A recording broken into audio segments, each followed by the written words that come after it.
Without objection. Thank you, Madam President. I'm here on the floor today to talk about an issue that has received a tremendous amount of attention, and rightfully so, over the last few weeks. And it's the outrage of what's happening at the Veterans Administration. Let me start at the outset by saying that while certainly people need to be accountable to this, this should not be, and really is not, a partisan issue. I think we all have a deep commitment to helping our veterans, the men and women who spend time away from their families and put their lives on the line to defend this country, to whom we make some fundamental promises that when they come home they will be taken care of, especially those who have been harmed while in the service of our country. And so I think we are all both heartbroken and outraged that news that, in fact, the agency that is supposed to take care of them is not doing so. And I think what's even more troubling is that this appears to be a systemic problem. This is not simply an isolated instance in Phoenix or in some other institution somewhere in the country. This is now rearing its ugly head every part of this country that we look into it. You can imagine that not just as an American am I deeply concerned about this, but as a Floridian. Florida is a state with an enormous number of veterans, including my brother as an example. Men and women who have served our country and done so with great courage and dignity, who now have health care and medical needs that require immediate and urgent attention. Just a moment ago on a television interview, it was brought to my attention the story of a young man, a Gulf War veteran, who has a brain cyst, who has been waiting for weeks to even be able to see anyone. In fact, been waiting for months, with no end in sight as to when that's going to end. This needs to be addressed. So yesterday we all watched with great attention as the President addressed this issue and expressed outrage, rightfully so, at what's occurring. And what the President said is that over the next week there's going to be an initial report and then ultimately a report at the end of the month about what needs to be done to improve the system and, more importantly, who needs to be held accountable. And I think that's critical here, because one of the things that we're learning is not simply that there's a systemic problem in the Veterans Administration, but that there's been a deliberate effort by some within the administration, some within the Veterans Administration, to cover it up or to make things look better than they actually are. And that should trouble us even more, because the immediate reaction when an agency is confronted with a problem should be, we need to fix this. And instead, the reaction by some seems to be, we need to cover this. We need to make this look better than it really is. We need to diminish this. That is completely unacceptable. And people need to be held accountable to this. If in the United States Senate, among the men and women that serve and work here for us, someone was derelict in their duty, they would lose their jobs. If in the private sector someone did not do their job, they would lose that job. In the military chain of command, if a commanding officer of a unit did not do his or her job, they would lose their job. And their superiors would have the ability to immediately discipline them.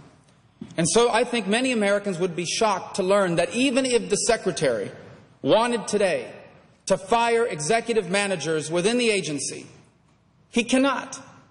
Instead, he has to institute a long and drawn-out process, leading to this absurd conclusion that you are likelier to receive a bonus or a promotion than you are to have been fired because of mismanagement and dereliction of duty.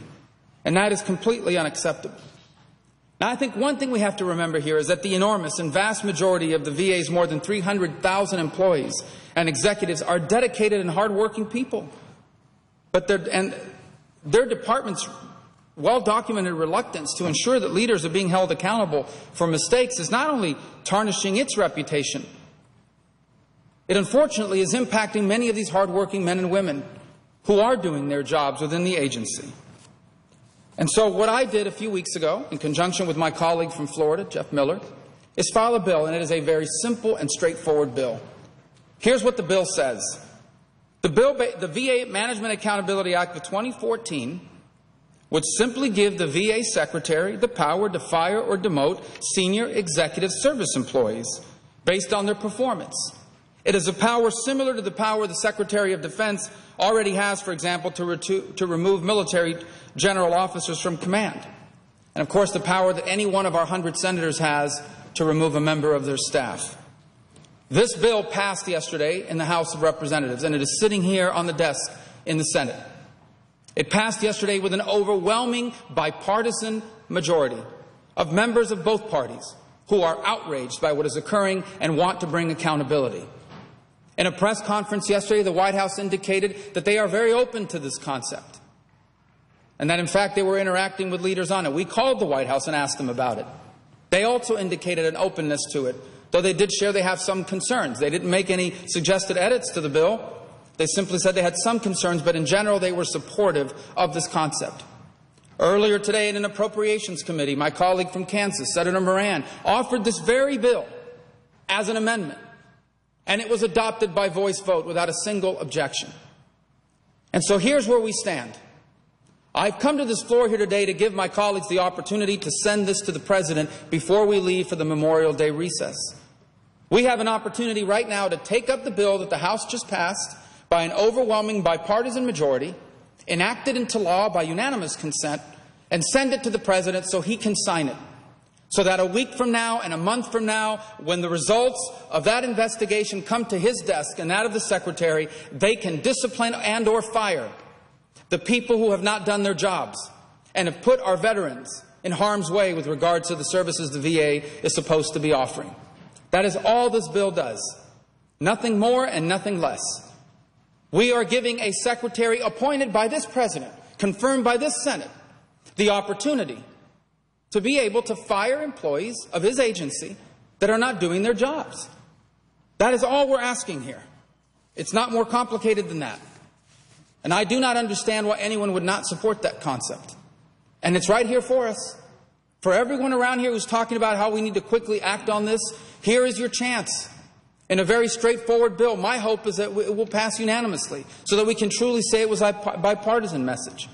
We're not telling them who they need to fire. We are simply giving the Secretary the power to hold accountable the people that work underneath him and future secretaries as well. That's all this bill does. And I hope that we'll be able to do that here today. I think that if it were put to a roll call vote on the floor, it would pass by overwhelming majority as well. And so that's why, Madam President, I ask for unanimous consent that the Senate proceed to the immediate consideration of House Resolution 4031, which was received from the House. And I further ask consent that the bill be read a third time and passed. The motion to reconsider be considered made and laid upon the table without any intervening action,